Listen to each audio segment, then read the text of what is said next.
Hey friends, welcome back to Facilitation Fridays. I'm Kalani, your host and teacher here at World Drum Club. And I was just having lunch with a fellow music educator yesterday, a friend of mine from Finland, and we had a great conversation about the importance of play in education, and we're going to talk about that right after this. World Drum Club.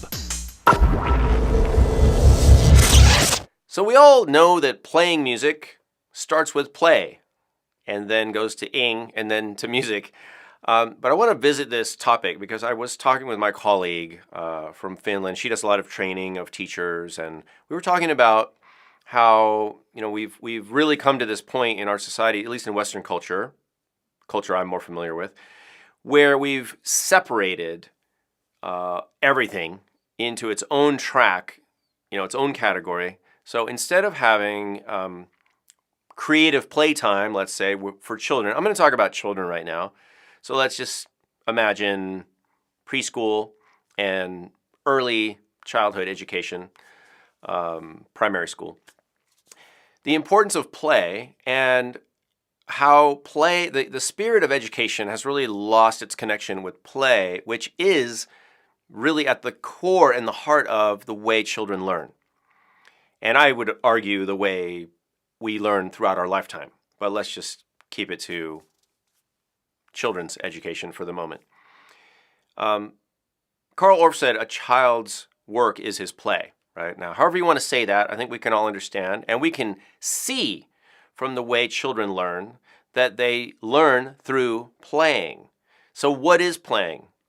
Playing to me, and it could be different for you, but I think at the root of play is imagination, exploration, experimentation, other things that end with ation. No, perspiration, a little bit.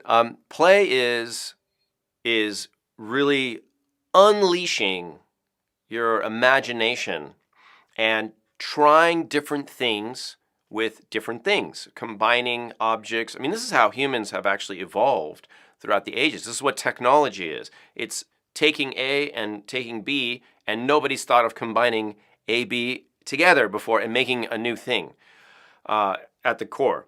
It's imagining, it's dreaming, it's investigating, it's experimenting, things that I mentioned. So it's really almost the opposite of where we've been moving, which is more of what we call a didactic model of education, which is where the teacher or the professor is like God, is the boss, is the authority, and the student's job is basically to listen and observe and watch and absorb and basically do what they're told to do in terms of taking in information and then regurgitating, not literally, showing that they've memorized or that they're able to replicate some sort of task or some sort of set, some set of information or knowledge, like a computer. So that's the battle, right? We have, and in music education, we'll see advocacy for playtime, actually in Montessori and other philosophies of child learning that are more play-based. We'll see teachers that are with the children advocating heavily for play and experimentation as part of the child's learning. Now, I've left out a big part of that, which is collaboration, collaborative learning in community. And not just children, but children and adults, older adults, the whole community, not just the community of children. But at the very least, children play and learn together normally, naturally, typically. And so my question for all of us is, what can we do to help bring back play as an important strategy and an important piece, a centerpiece of education, not only for children, but for all of us. So for you as a learner, how can you play more? How can you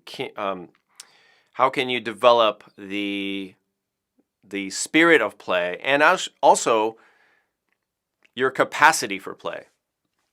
Because I would argue also that based on my observations and maybe based on yours, that adults, often get the play ability kind of squeezed out of them, right, through the education system. There's lots of people that would agree with me on that.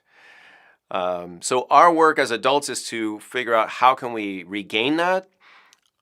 My advice is to observe children play and play with children, facilitate play, but not just as an authority figure, but as a student, and let children teach you how to play again. And, just even if it's observation, that's fine. But watch, I'll watch in the airport, or if I'm at a park with my family or something, I might look at, just look at the kids playing because it's fun. But it's more than fun, it's interesting, because that's how we learn, that's what we've forgotten a lot of the time.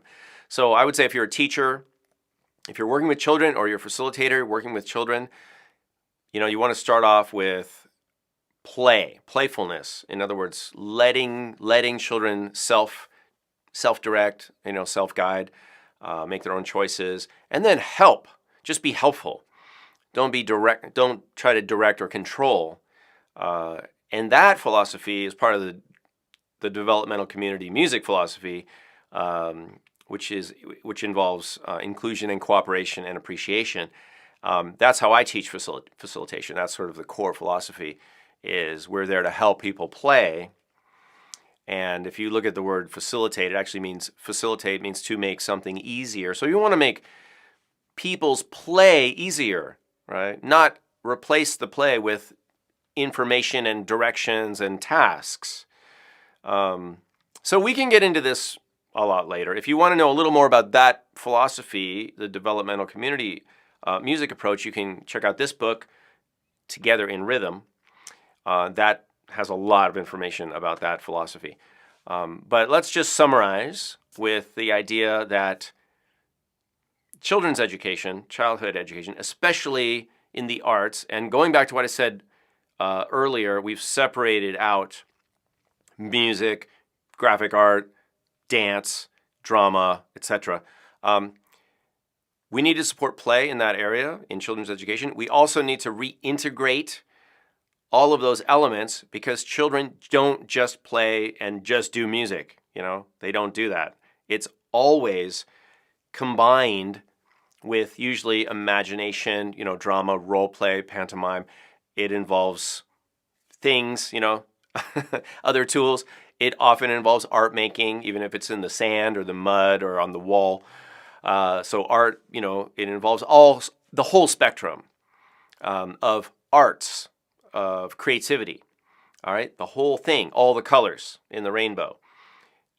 We've separated out music, art, drama, blah blah blah. I think that's kind of a problem for a lot of us. It's what actually makes musicians their own little group, and graphic artists their own group, and the drama people their own group, and etc.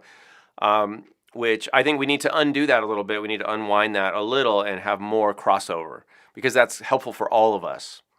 Because we don't want musicians feeling like they can't dance or do drama or be visual artists, and we certainly don't want all those other artists to feel like they're not musicians, they're not musical, because they are. Everybody's musical. Everybody can do graphic arts or some sort of art. Everybody could do, some acting and all that. And that's what children do. So why would we ever stop doing that if that's how we're naturally designed and that's how we naturally learn? That's my point. All right? I'm going to stop there. I'd love to get your feedback and comments. Anything positive that you want to add in the comments, please add it below. For more, join us at patreon.com/Kalani, and we could do a little bit more together over there, and support the channel if you like this kind of content. I'm Kalani Das.